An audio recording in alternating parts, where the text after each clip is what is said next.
come with me while I make breakfast. All yours, Michalagh, go ahead. Great.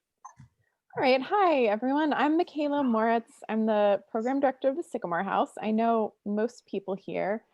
And I'm going to share just a little bit of background. I think most people here know what the Sycamore House is and the background, but just in case, just to catch you up a little bit. So we are part of the Episcopal Service Corps, which is a national network of volunteer programs where young adults spend a year living in community and service. And each person has a partner organization that they work with. We do prayer and formation during our time. And so we see the 3 areas of service for our year as service to the community, so the greater Harrisburg area, service to the cathedral, which looks really different this year, and then service to each other within the Sycamore House community. And as you can imagine, this has been a really different year, like it is for all of us. But I'm really thankful for this group that we have. They have been fantastic and really rolling with the punches.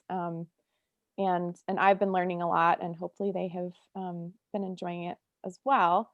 And so you're going to hear a little bit from them in just a little bit, and I'll just read our mission. So the Sycamore House Service Corps offers young people ages 21 to 29 a year serving the needs of Harrisburg community through the Episcopal Church. Corps members explore faith and vocation while living in community, engaging the life of the city and the church, and serving in area nonprofits that work to address economic, educational, and social needs. So this year, we also have a little bit of a hybrid program. So one of the members who you'll meet soon is not part of the Episcopal Service Corps, but we opened things up to individuals who are working in the community or doing school. So that's another piece of our program this year, and kind of enriches our community. So I think the best way to do it is to have, I'll call on one of you to just introduce yourself, give a little background of yourself, tell us what your partner organization is as well, and then if you can call on another Corps member. So we'll have some time where kind of like a panel where I'll ask some questions, and then we can have some Q&A time as well. So, all right, so Chloe, would you mind introducing yourself first? Sure. My name is Chloe. I am from Phoenixville, Pennsylvania, which is about like an hour west of Philly, just for reference. Grew up with my parents and my twin sister. She's home doing grad school virtually with them right now. So my whole family's just kind of hunkered down over in Phoenixville at the moment, and I'm out here. Come from spiritually, I grew up Catholic.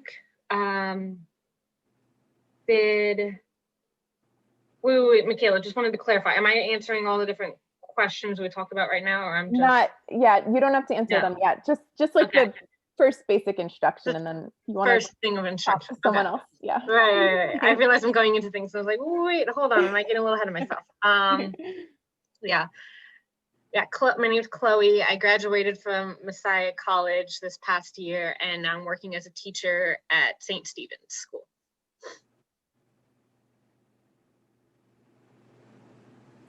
So Emily, you want to go next? Yeah. Hi, everybody. My name is Emily, and like Michalagh mentioned, I'm the hybrid of the program. So I'm not technically a part of the Service Corps, but I graduated from a school in Michigan called Hope College in 2019. And then I stayed in Michigan and worked for a year, and now I am going to grad school at Messiah, getting my master's in higher education. So my service in the community kind of aspect is I'm a graduate assistant. So I work part-time with the women's volleyball program at Messiah, and then I go to school part-time. So whenever I can, I join the rest of the Sycamoreans for their Friday activities or house dinners, but my schedule's a little bit different. But yeah, I'm originally from Michigan. I've lived there my whole life. I have two sisters and my parents that both still live there. So this is my first time kind of farther away from them and trying something new. Kyle, do you want to go ahead? Oh, is that how we're doing this? Okay. My name is Kyle, as already been called out. I work with Contact Helpline, which is a partner of United Way 211, which is an information and referral service. And I suppose, is Holly gone yet? Probably not.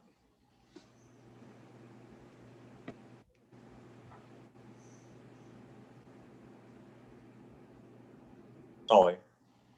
Hi. My name's Holly. I just joined the Sycamore Service Corps. I moved in the end of October, and I'm really glad I had the opportunity to join the program, especially so late. I've been serving at St. Stephen's Episcopal School as the building substitute and kind of an enrichment teacher. I teach one class on Tuesdays and Thursdays. I'm from South Jersey, kind of near Ocean City and Atlantic City. And that is all the information I can think of right now. You can ask me more questions later. Kelsey, you can introduce yourself if you haven't. Good morning. I'm Kelsey Reyes. I am a graduate from Virginia Tech. I graduated with a degree in international studies.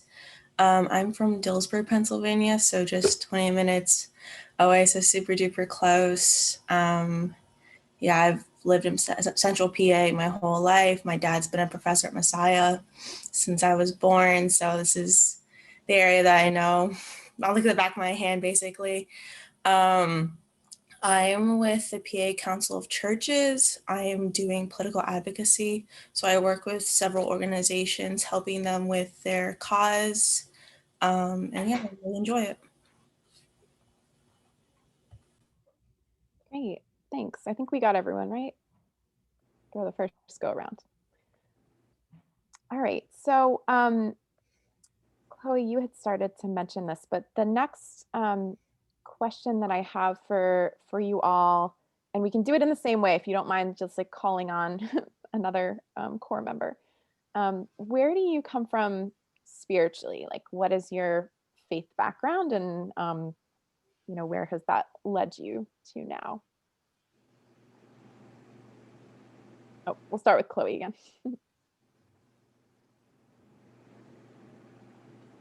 As I was beginning to say, I grew up Catholic, came from an Irish Catholic and Polish Catholic families, knew that my entire life. And then when I attended Messiah, that was my first experience ever really with a Protestant denomination at all. And when, like, my junior year or so, I discovered the Harrisburg First Church of the Brethren, and I really fell in love with it. Learned a little bit more about Anabaptism, so that's where I feel like I align a little bit more now. Yeah, and could we just keep like the same order, basically? Okay, so then that would be Emily next, right? Yeah, okay. Yeah, growing up in Michigan, I grew up going to a Christian church, and my home church is non-denominational. And that's where I spent a lot of my time and learned a lot about my religion and Christianity. I was big into youth group, mission trips, service projects, all of those things throughout high school. And that was a really big thing for my family in general. Like, both my sisters and I all went to youth group together. My parents were involved. So it was a really great way to grow up in the church and kind of have my family involved, but have a really great church community outside of that. And then when I went to school, Hope is part of the RCA. So I learned a little bit about that. And throughout college, I learned more about how to kind of incorporate my faith into every aspect of my life. I think throughout high school, which is maybe more typical for younger people too, it's very separate from other things. And so when I graduated, I got a job at a nonprofit called Bethany Christian Services, which obviously is a Christian organization, and learned a lot more about how to live out my faith in my daily life, everything I do, working with the people that I worked with my coworkers in the office. And so that kind of led me to look into another Christian school for graduate school and be a part of this house and program as much as I can, just so that I can continue learning how to incorporate my faith in everything that I do, whether that's like my relationships with the community or my schoolwork and my job. So that's kind of my background of just growing up and continuing to learn a lot more about it. Kyle? Well, for starting from the very beginning when Garden of Eden was established. No, I grew up agnostic, I suppose, or just indifferentist, if that can be a denomination of belief. My family was never overtly religious. In fact, I dare say my mother was allergic to religion. But I had gone through some phases of, I don't know, I think I had been a deist at first, and then I had kind of done some poking and prodding into some of the other religions and been kind of wondering about them. And a formative thing was when I went to visit my great-grandmother, well, at the time she was 90 something, now she's 102, but I went to go visit her in Virginia, and her son's second wife, that's complicated, so I'll just say my grandmother, encouraged me to look into Catholicism, and I did, and I found it the most foolproof to my objections and my inquisitive nature, and I found the Latin rational tradition to be quite distinguished and singularly unique. So long story short, I converted. I went through the whole rigmarole, baptism, confirmation, and communion that summer, and then I've been Catholic ever since. After that conversion, there have been periods of time where I've been floating away like a free electron, just floating between bands of energy valence. It's there have been times where I've been more and less devout, but I've been moving towards devotion as best I could, and that's where I find myself now. I think it's Holly next. Hello, everyone. I was raised Catholic up until probably third grade. My family would go to Catholic church on Sundays, and then we moved and we stopped going to church altogether. My family isn't very religious. My mom's kind of into a lot of different religions, like she'll experiment in Buddhism. One day she'll experiment in non-denominational Christianity, but she kind of dips her feet in a lot of different beliefs, and my dad doesn't really, isn't all that invested. So we didn't go to church for a long time, but then my parents sent me and my twin sister to a Christian school in the area because it was the closest private school. And that was quite a bit of culture shock. It was like an evangelical school, and I thought everyone there was weird, and I made fun of Christians horribly. My twin converted to Christianity, and I was so mean to her. I thought she was so weird. But then I ended up becoming a Christian as well. And that wasn't really tied to a denomination for me, because I think I was still figuring out what Christianity was. And there was also just a huge disconnect between the Catholicism I had seen, the evangelical Christianity I was seeing now. So I was just kind of trying to figure out what's the common ground. And since my family still didn't go to church, I basically relied on friends to kind of help me figure out what church to go to. And I would go to church with them. My best friend went to an Episcopal church, so sometimes I would go there with her. And then I went to college, and I went to Michalagh College, which is Protestant. Um, and I really liked growing in my faith there. I joined a group that really tied Christianity to social justice, which is kind of how I understand my faith now, that it leads us to act to make the world better. I went to some Presbyterian churches in my hometown and at Messiah in the past few years. At least I think they're Presbyterian. I've kind of attended a variety of denominations. But my first week here in the program, I watched a St. Stephen's virtual church and I really liked it. So I think I'm going to keep going to St. Stephen's Cathedral.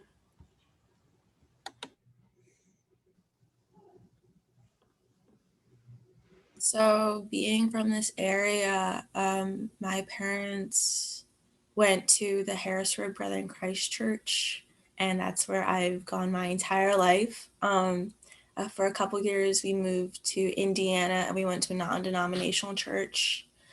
So I've been exposed to that kind of Christianity. And then when we moved back to the area, we went back to our old church, Harrisburg Brethren Christ. And so that's really all I known. And then when I went to college, I joined a non-denominational Christian group. So those are the two areas where I feel most comfortable. So yeah.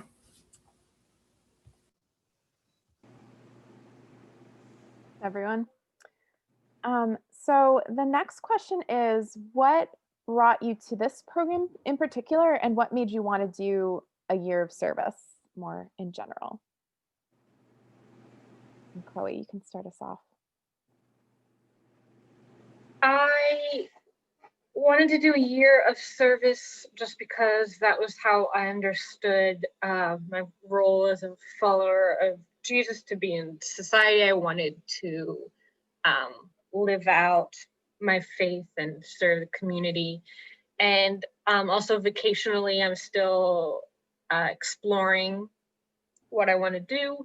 So I figured a year of exploration to try and discernment would be a good stepping stone for me. So that was the motivation for doing just a year of service in general. And I had a number of friends who were doing that too, and they had good experiences. What motivated me to this specific program, I didn't find it until after everyone had gone into quarantine, basically. So when my options were originally more international, and then travel got restricted, everything narrowed down to things more local in the area. And the Sycamore House stood out because a number of Messiah grads had been a part of this program before. It had good recommendations, and it was based in Harrisburg, and I had been coming to church and doing volunteer stuff in Harrisburg for a couple of years now, and I really liked the city. So it just felt like a really good fit, and that's why I chose it. Emily? Yeah, like I mentioned, so I'm not a part of the Service Corps, but I am a part of the intentional community here at the Sycamore House, and I join in on whatever else I can. And similar to Chloe, this living opportunity came on my radar very late. Michalagh, as a Messiah grad, also sent out an email just to kind of see if there were any people interested in a room in this house, and that's how I found it. And yeah, also similar to what Chloe said about a service year, I had looked into some international options and tried to find something that I thought would be interesting for the next year or two, Peace Corps, AmeriCorps, anything like that. And then with quarantine and everything else, those didn't pan out, and I found myself going back to school, and school was not my first choice. And so I thought that it would be really helpful for me to surround myself with other people who were like-minded and kind of interested in a service year. And even if I wasn't a part of it, just to have that community and have other people that I can live with who would be able to, you know, still get me involved with other things. And yeah, so I'm just grateful that I'm here. It's very different than what I thought I would be doing within the state of Pennsylvania, but I'm really enjoying it. So I would say that's kind of what brought me to this program. Kyle? I had forgotten to mention previously that I'm from California, so I've crossed the breadth of the United States, the North American continent, to be here. That doesn't speak to the importance of the mission, so to speak. I was actually recommended to apply to this program by a Californian. She's a director of a local branch of the Lebanon Lutheran Episcopal Service thing. Emily Heiberg, her name is Emily Heiberg. I don't know if that name even means anything to you, but I've been recommended to give this a shot because I graduated from college a year ago, and I found myself working a job at the university, my alma mater, and I was not really a fan of it. They let me go when the pandemic happened rather quickly. They seemed all too eager to do so, unfortunately. I think they were just looking for any opportunity to downsize, but I was kind of wandering aimlessly. She had given me the suggestion to apply. She knew of an opening here in the program, and figured it could be instructive. I had been toying somewhat with the idea of social work or therapy in some way, and my work here at Contact Helpline is about as I see it, is about as close as I can get without committing to the time and money, especially the money of a master's program in that field. So hopefully your services, what's the word, fruitful maybe, or just instructive. And I've had experience with intentional communities before, actually, in California. So this is, it's familiar, but, of course, a little bit different. I do appreciate the smaller scale of it, and the fact that, the folks here have been very supportive and very attentive and accommodating. It's very lovely. So thank you. I think it's Holly next. What led us to the program was the question. It was recommended to me by my advisor at Messiah College. Her name's Dr. Hassler Brooks. I was talking to her quite a bit about what I planned on doing after college. She was kind of mentoring me, and she recommended I do a service year because I had talked about how I kind of wanted to go into nonprofit work. I really liked organizations that kind of allowed me to serve the community. And she kept bringing up Sycamore House, and I kept asking her what that was. And it turns out the English department at Messiah seems to be very inclined towards the Sycamore House. Dr. Jean Coy was also the head of the department, and she also would be talking about the Sycamore House. And I was like, what the heck is this? I was very confused. But then the pandemic happened, and I had a very chaotic year. And by the time I sat down to be like, okay, what am I actually going to do for work? I was looking at different service organizations, and I remembered that they had kept talking about the Sycamore House. I looked on the website, and it looked like an amazing opportunity to grow personally, spiritually, professionally. And I really liked the opportunity to be in a community, to be in Harrisburg, because I really like it here. Messiah College is very close to it, so I had been to Harrisburg before. I have friends who are near Harrisburg. I'd volunteered in the city before, but also I kind of liked the opportunity to be in an intentional community, especially because the pandemic was so isolating. So I've really enjoyed my time here, and I'm glad for this opportunity. Kelsey? So I would say that what drew me to Sycamore House was the pandemic. I graduated in the spring, and it was, for everybody, it was just chaos. I didn't have time to really sit down and start applying to jobs. And when I did start applying to jobs, felt like I applied to a million and none got back to me. And so it was just about August. It was literally right before the program was set to start. My parents talked to me about it. My parents actually know a lot of the same people that Michalagh knows. And so those people had been talking to my parents about the Sycamore House.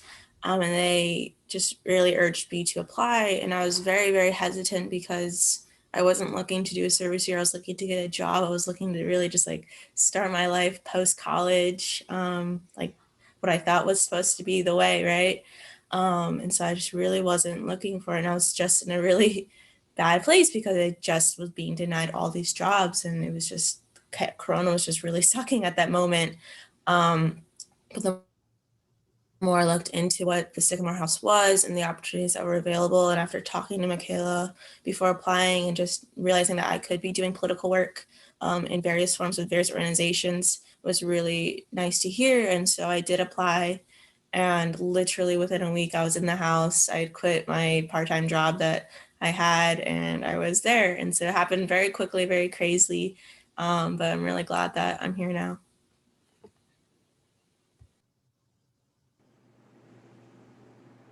Thanks, everyone. Yeah, Kelsey, that was a whirlwind week, I think, for everyone. So the next question, for some of you, like Holly, this is only, I think, her third week. So the question is, what has been one of your favorite memories so far? One of the things you've enjoyed so far?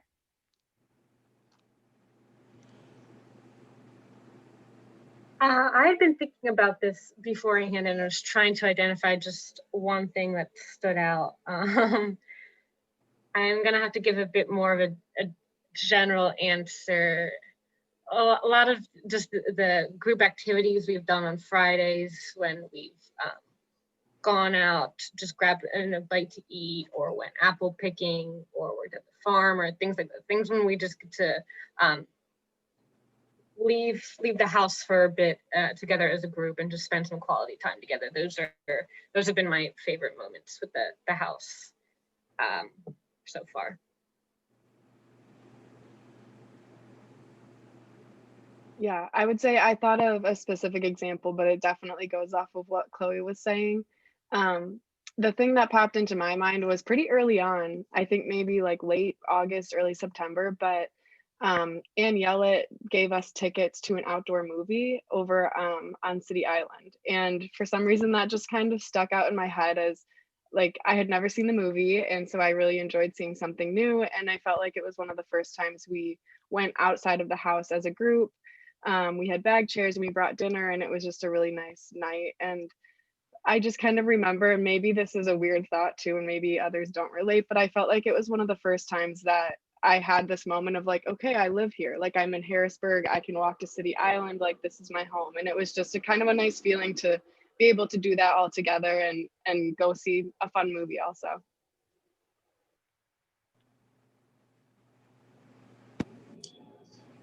Had a few, but I think probably my favorite so far is reading aloud the cantos of the Divine Comedy with Holly here. I was rather fond of, just because it's poetry. It's meant to be read and you know, orated and that sort of thing. And I think that was a lot of fun. We've done a few movie marathons, things like Lord of the Rings, and we obviously that memory of going out to City Island and watching the what was it named? The Wonderful. It was about a music teacher. And it was, you know, it was a feel good movie. Mr. Holland's Opus. Yes, that one. And Ann Yellett had described it as a feel good movie, and it certainly did feel good. But yeah, I think the reading of ancient medieval Italian literature is quite fond of.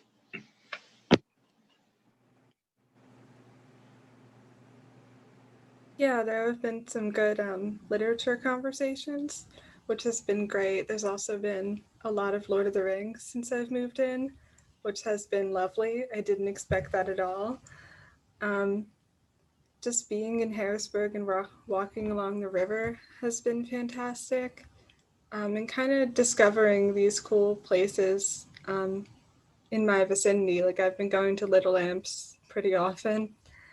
And also going to the Capitol building when the election result was announced was a bit chaotic, but it was really cool to kind of be there in that moment of history. And I've had a lot of good memories since I've just moved in, so I'm very excited for what else will come. Kelsey?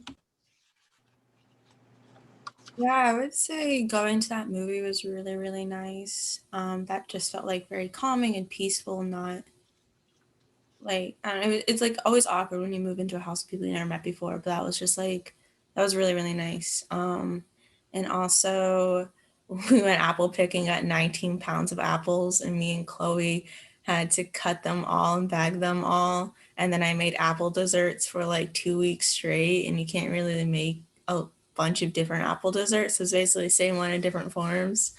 And then with Holly, just saying, me, her, and Chloe went to the Capitol on the election result day, and then we went and got lunch. That was super random, but super nice just to get to know them more. So just like little things like that have been super fun.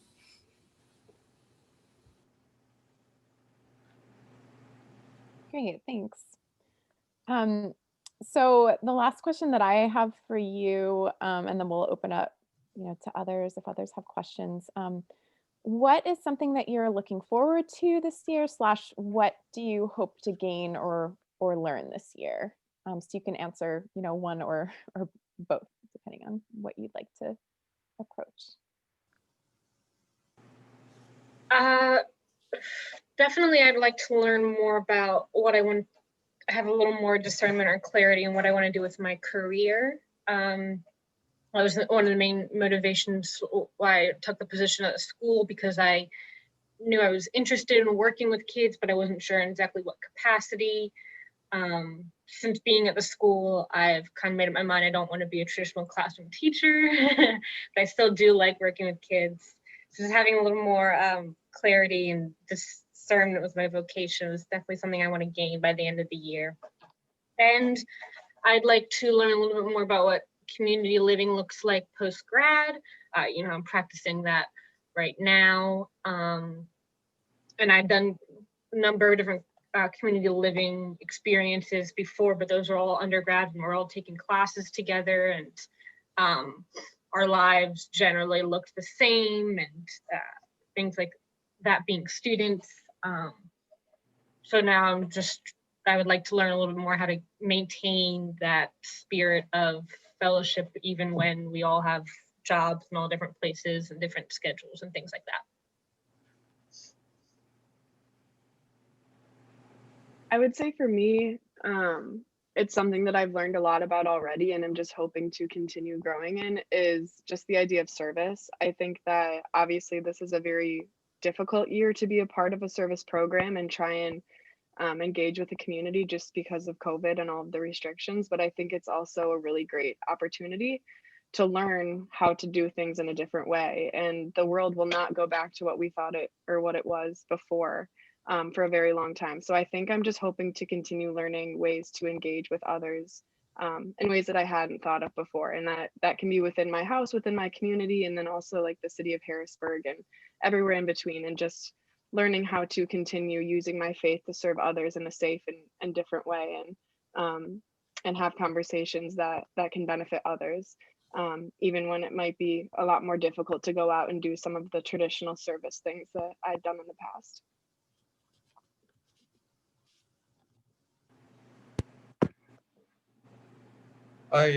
I'm certainly looking forward to a degree of sanity conferred to me by living with these folks.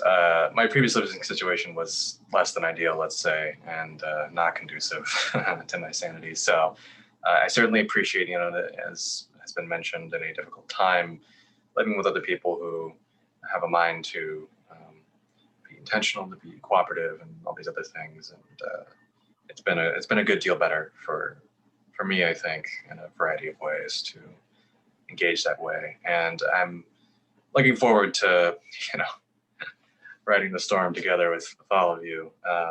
And I also, I'd hope that by the end of this year, I do find that clarity that I'm looking for, and I am able to make a determination of where to go next. And I assume, I pray, of course, that it can be as formative as I'm hoping it to be, and small part thanks to a great deal of charity and forethought that have gone into this program. So.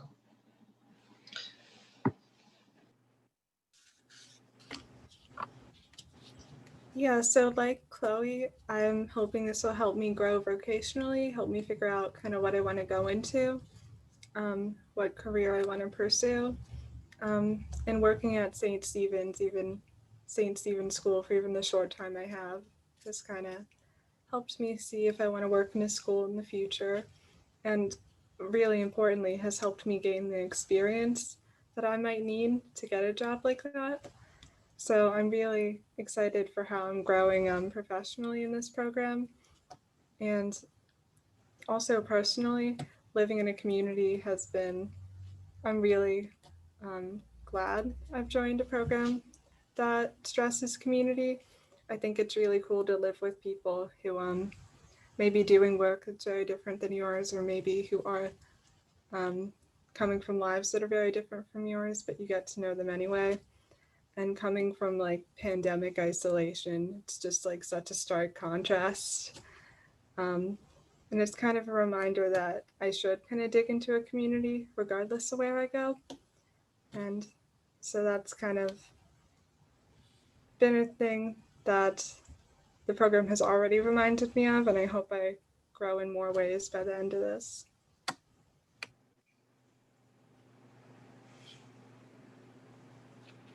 So like another thing that brought me or interested me in Sycamore House was the fact that I could live with people my age that are also post-grad going through the same things.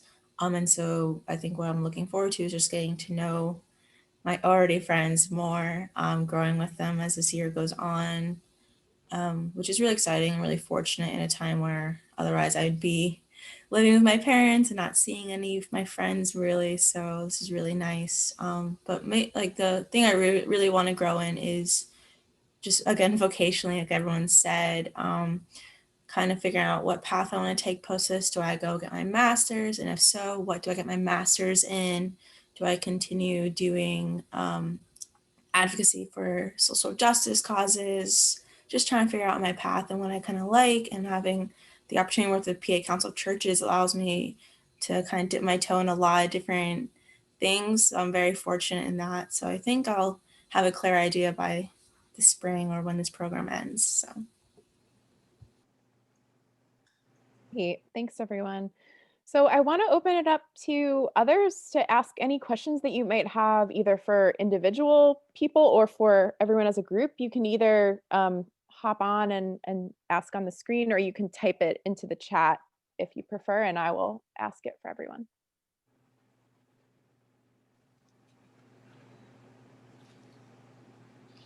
This is Jean Michalagh, and I'm asking that you and the House members revisit this about the time that they're ready to leave and come back and report to us your development over the past 6 months.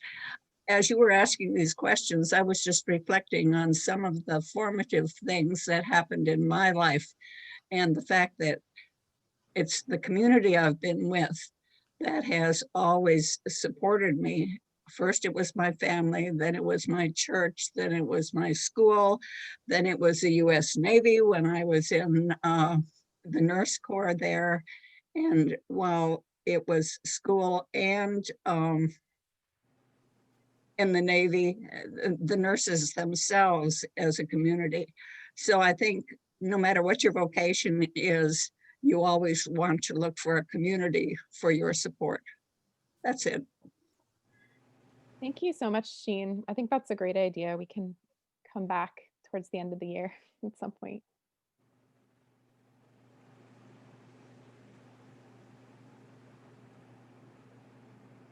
If I may, I would just like to say I thank you, Michalagh, and the board and Amy for your direction of this effort, because this is an amazing gift to our diocese, to the cathedral. This is a wonderful program, and to hear all these people reaching out into the community, it's fantastic. I have a question for Kyle. you work with contact. How does that differ from 211, or do you work in tandem and there must be some overlap? Yeah, essentially the way it works is I'm queued in, so there are multiple phone lines actually.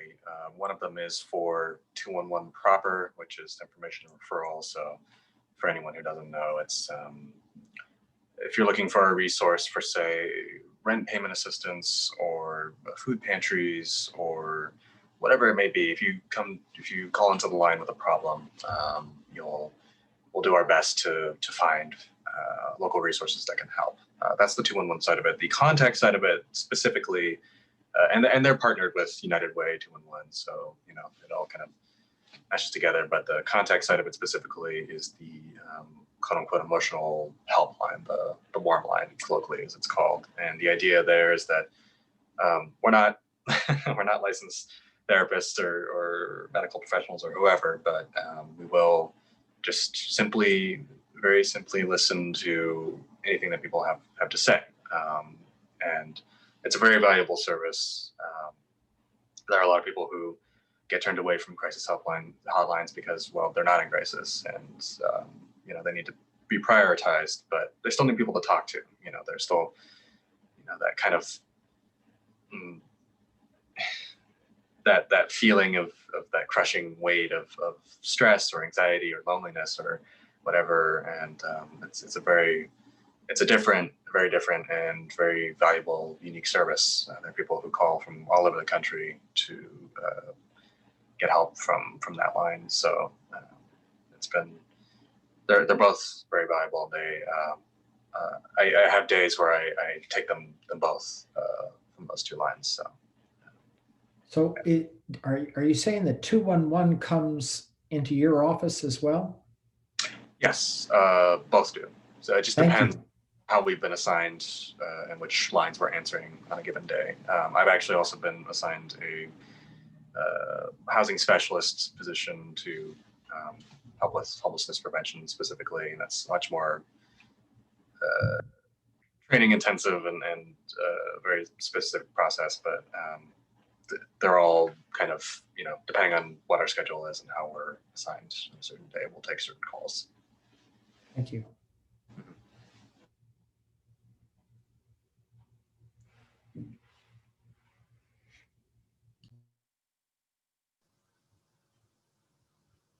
Hello, This is for just you. Bob Coleman here.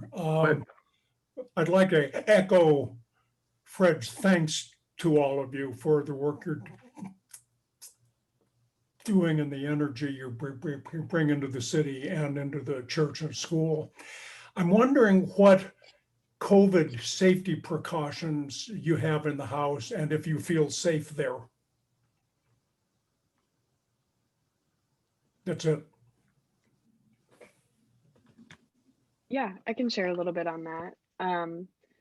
Yeah, Michalagh has been very helpful in kind of helping us put together some COVID precautions and how we should go about community living throughout this time. As a household, we've kind of decided to limit guests in the house so we don't have people over. And we're very cautious about travel within Pennsylvania and then especially out of state. So we're always sure to run it past each other before we interact with somebody outside of our community and outside of our job. And we just kind of will ask, hey, like I'm thinking about visiting my sister this weekend. Would you guys feel okay with that? And we just be sure to have all the precautions in place, like social distance, wear masks when we can, when we're with others. And I would say for the most part, I mean, speaking for myself, I feel safe in the home. Maybe others can add a little bit. There's definitely always a risk to it. And we've experienced a couple of those situations. But for the most part, we've all stayed healthy and feel pretty safe. Yeah, I feel safe too. It's something that we've had many conversations with. We spent a lot of time in the beginning getting everyone's comfort level with this or that, and then had to check in again weeks later as an update. Are we still feeling comfortable with this or that? anything, it's just an ongoing conversation we always have. And protocols change over time, but we're adapting to what the situation is and how we're all feeling, things like that. So we're been pretty good at just keeping each other in the loop and being honest. Yeah, and just to mention all Episcopal Service Corps programs, we had to have a questionnaire and an action plan filled out before we could start our year. And so that was a requirement. And so we have a nice long 13-page plan. And I have really appreciated, like Emily and Chloe said, that the group has done a great job of communicating with each other and continuing to ask questions and have conversations with each other. Thank you. Michalagh, this is for you. Over the time that you've headed the program, looked after the program, have you seen any changes in the way that either the National Episcopal Service Corps works or how that plays out at the local level at St. Stephen's? Yeah, that's a good question. When I came on board, just a few months after that, the Episcopal Service Corps, which was an independent 501c3, came under the wing of the Office of Formation of the Episcopal Church. And so that has been a change, and from my perspective has been a really positive change with the Episcopal Service Corps program and how we function. It's a loose network, but we meet monthly with program directors. We have recruitment all together nationally. So there's a lot of collaboration, and we also now have Wendy Carr Johnson, she works at the Office of Formation in Minnesota, out of New York, and she kind of oversees the program. So she's a resource for us. She's been applying for grants for us to do like program director trainings. So I've been really impressed with the way that the Episcopal Service Corps has been able to work together and collaborate together and hold things together. When I joined, it was a little shaky because they just had tried to make things work as a 501c3 and it wasn't working in that model. And so this new model has been great. And I think it's given like me and our program on the ground more support and more resources. Like next Friday, November 20th, we're all ESC wide, we're going to do an anti-racism training together. So we're doing some things like that. And that can be helpful to inform what we're doing on the ground, even though all the programs are so different. There's some overlaps and we're able to connect with one another. I know this is Shannon Powers. Sorry for the faceless presence this morning, but I want to add to that. It's been interesting to see Bishop Curry, the presiding bishop, has done regular messages on social media about the Episcopal Service Corps this year. And most recently he did a recruiting message that I would encourage you all to see if you're on Facebook. I don't know if that's been shared. I believe it's on Facebook and Instagram. I don't know if it's been shared through the church in any way, but just wanted to add that one on. I can share it again with St. Stephen's. I also wanted to echo the thank yous. Thanksgiving's approaching. We are incredibly thankful that this program is a ministry of St. Stephen's and has been expressed as a priority.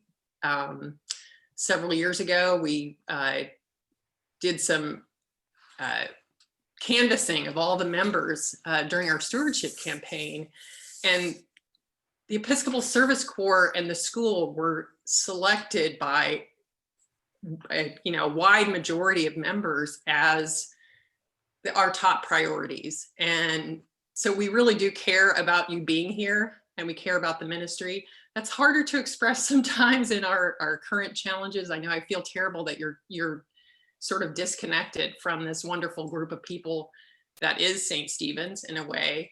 That's an ongoing challenge for all of us. So my question is, as we're heading into Thanksgiving, what can we do for you as the parish, not just as the members of Sycamore board or others, but what can we do for you as the parish to connect in this time when we're really so disconnected from others?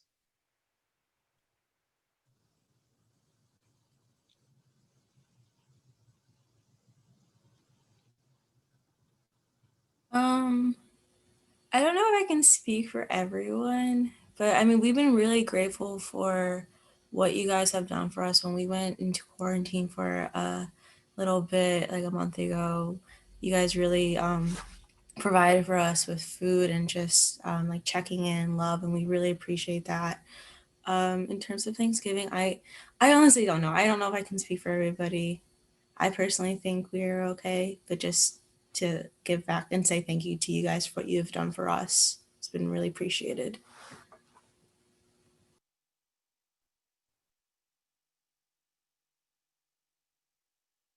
Yeah, I would definitely agree with Kelsey. I would say I can't think of anything concrete at the moment, but just you guys have all done a great job.